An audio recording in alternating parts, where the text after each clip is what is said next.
Hello everyone, welcome to Amrita food dairy.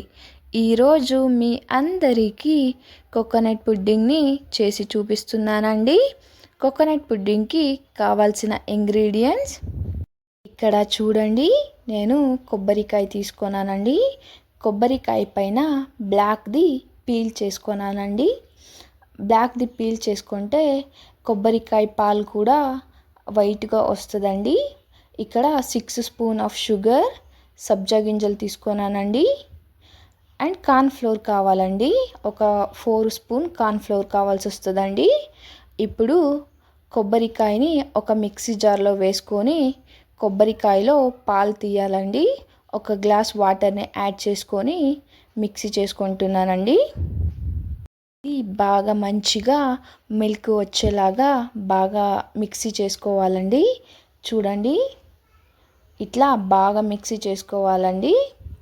ఇలా mixie చేసుకున్నాక ఒక బాక్స్ మీద కర్చీఫ్ కానీ అండ్ కాటన్వి క్లాత్ ఏదైనా ఒకటి తీసుకొని అది మిల్క్ తీసుకోవాలండి. కొబ్బరికాయది పాలు తీయాలి. చూడండి, ఇలా వేసుకొని చూడండి, ఇట్లా ప్రెస్ చేస్తే బాగా పాలు వస్తుందండి. ఇలా పాలు తీసుకున్నాక క్లాత్లో ఉన్న కొబ్బరికాయ తుర్మాని మళ్ళీ ఇంకోసారి మిక్సీ చేసుకోవాలండి. మళ్ళీ ఒక గ్లాస్ వాటర్ని యాడ్ చేసుకొని బాగా మిక్సీ చేసుకోవాలండి. చూడండి, ఇలా నేను మిక్సీ చేసుకున్నానండి. మళ్ళీ సేమ్ ఇందాక చెప్పాం కదా, అలానే ఒక క్లాత్ మీద మళ్ళీ ఇలా వేసుకొని పాలు తీసుకోవాలండి. ఈ స్వీట్ చాలా బాగుంటుందండి. ఎండాకాలానికి ఇలా సబ్జా గింజలు ఇలా వేసుకొని హ్యాపీగా తినొచ్చండి. చాలా బాగుంటుంది. చూడండి, ఒక కొబ్బరికాయలో ఇంత పాలు వచ్చిందండి. ఇప్పుడు ఈ కొబ్బరి పాలతో ఒక కొబ్బరి పాలని కొద్దిగా బౌల్కి వేసుకొని 4 స్పూన్ కార్న్ఫ్లోర్ వేసుకొని బాగా మిక్సీ చేసుకోవాలి. కొద్దిగా కూడా దాంట్లో కార్న్ఫ్లోర్ పౌడర్ ఉండకుండా బాగా మిక్స్ చేసి పెట్టుకోవాలండి. చూడండి, ఒక కొబ్బరికాయ తీసుకుంటే 4 స్పూను సరిపోతుందండి కార్న్ఫ్లోర్. చూడండి, ఇట్లా వేసుకొని బాగా ఒక మిక్స్ ఇవ్వాలి. మీరు ఎంత బాగా కలిపి పెట్టుకుంటారో అంత బాగా వస్తుందండి.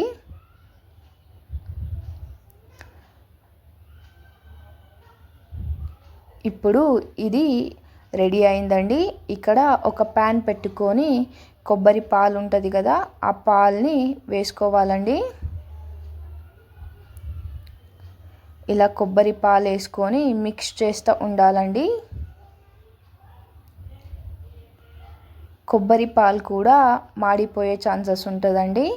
మిక్స్ చేస్తూ ఉండాలి. ఇలా పాలు కొద్దిగా వేడి అయినాక షుగర్ యాడ్ చేసుకుంటున్నాను. షుగర్ యాడ్ చేసుకొని బాగా మిక్స్ ఇవ్వాలండి. ఇలా బాగా మిక్స్ ఇచ్చినాక మేము ఇందాక కొబ్బరి పాలకి కార్న్ఫ్లోర్ని మిక్స్ చేసుకొని పెట్టుకున్నాం కదా అండి, దాన్ని ఇప్పుడు యాడ్ చేయాలండి. చూడండి, ఈ టైంలో ఆ మిక్చర్ని యాడ్ చేసుకొని బాగా మిక్స్ ఇవ్వాలి. ఇది ఇప్పుడు థిక్ అవ్వడానికి స్టార్ట్ అవుతుందండి. స్టవ్ని సిమ్లో పెట్టుకొని బాగా మిక్స్ ఇవ్వాలి. ఇలా ఒక 5 మినిట్ మిక్స్ ఇచ్చినాక ఇది ఆల్మోస్ట్ రెడీ అయిందండి. చూడొచ్చు ఎంత బాగా థిక్గా వచ్చిందో. ఇప్పుడు ఒక 5 మినిట్ అది కూల్ అయినాక 2 బౌల్ తీసుకొని గీని యాడ్ చేసుకుంటున్నానండి. అంటే మేము కోకోనట్ పుడ్డింగ్ని బౌల్కి వేసినాక బౌల్కి అంటొద్దు అని గీని వేసుకుంటున్నానండి. ఇలా చేసి పెట్టుకున్నాక ఒక 5 మినిట్ కూల్ అయినాక సబ్జా గింజల్ని యాడ్ చేసుకోవచ్చండి. సబ్జా గింజలు బాడీకి చాలా కూల్గా ఉంటుందండి, చాలా మంచిది కూడా. చూడండి, ఇప్పుడు బౌల్కి వేసుకొని ఒక 1 అవర్ కానీ హాఫ్ అన్ అవర్ కానీ ఫ్రిడ్జ్లో స్టోర్ చేయాలండి. నేను ఇది ఫ్రిడ్జ్లో పెట్టినాక ఎట్లా ఉంటుందో అని మీకు చూపిస్తాను. చాలా బాగుంటుందండి. పిల్లలకైనా పెద్దోళ్ళైనా చాలా హ్యాపీగా ఈ స్వీట్ని చేసుకొని తినొచ్చండి. చూడండి ఫ్రిడ్జ్లో పెట్టినాక ఎట్లా ఉందో. ఇప్పుడు సర్వింగ్ చేసి చూపిస్తున్నాను చూడండి. చూడండి ఎంత ఈజీగా వచ్చిందో, బౌల్కి అస్సలు అంటకుండా. ఈ స్వీటు చాలా టేస్టీగా ఉంటుందండి.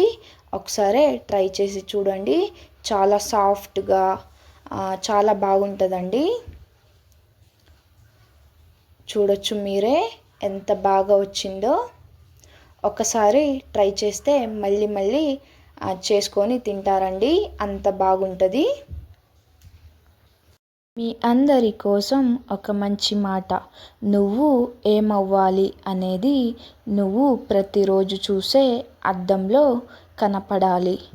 మీకు ఈ వీడియో నచ్చినట్లయితే సబ్స్క్రైబ్ చేసుకోండి. Thank you for watching.